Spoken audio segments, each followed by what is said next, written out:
Hello viewers, ഇന്ന് നമ്മൾ ഉണ്ടാക്കാൻ പോകുന്നത് ഒരു പായസമാണ്, പാലട പായസം.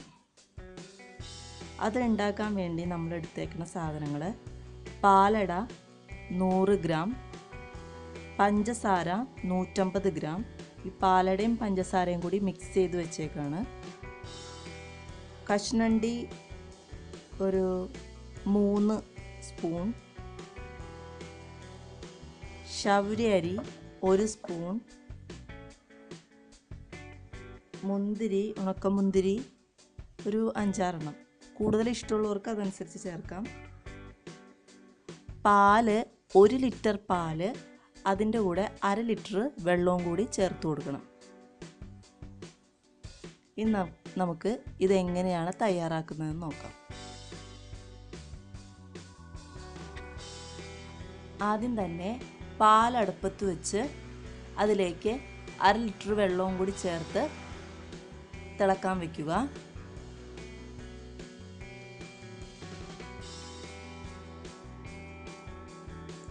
ഇപ്പോൾ നമ്മുടെ പാല് ഏകദേശം തിളയ്ക്കാറായിട്ടുണ്ട്. നമുക്കിതിലേക്ക്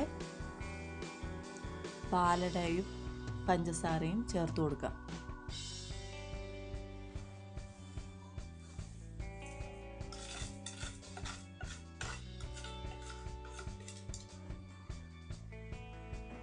ഇനി നന്നായി ഇളക്കി കൊടുത്തുകൊണ്ടിരിക്കണം.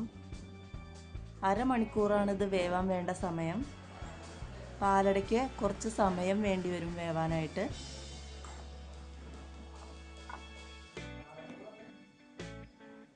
ഇതിലേക്ക് നമ്മൾ നേരത്തെ എടുത്തു വെച്ച ശവരി അരി ചേർത്ത് കൊടുക്കണം. അതിനും വേവാനുള്ളതാണ്. ഇനി നമുക്ക് ഇതിലേക്ക് ഒരു കഷ്ണം ഏലക്ക ചേർത്ത് കൊടുക്കാം. ഇപ്പം നമ്മുടെ പാലട നന്നായിട്ട് വെന്ത് കഴിഞ്ഞു. ഇനി നമുക്ക് മാറ്റി വയ്ക്കാം.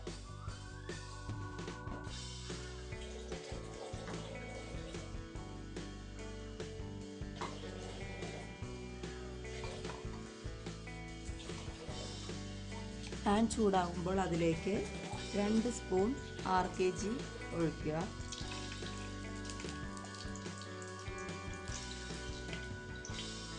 നമ്മൾ എടുത്തു വെച്ചാണ് കശുവണ്ടി അതിലിട്ട് വഴറ്റുക.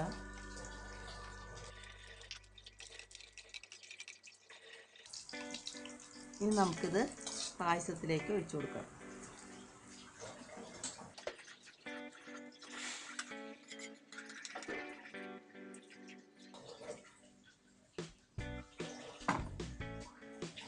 വളരെ എളുപ്പത്തിൽ നമുക്ക് തയ്യാറാക്കാൻ പറ്റിയ ഒരു പായസമാണത്. അപ്പോൾ നമ്മുടെ പായസം റെഡിയായി കഴിഞ്ഞു. ചൂടോടുകൂടി നമുക്ക് ഉപയോഗിക്കാവുന്നതാണ്. എല്ലാവരും ഇത് വീട്ടിലുണ്ടാക്കി നോക്കുക.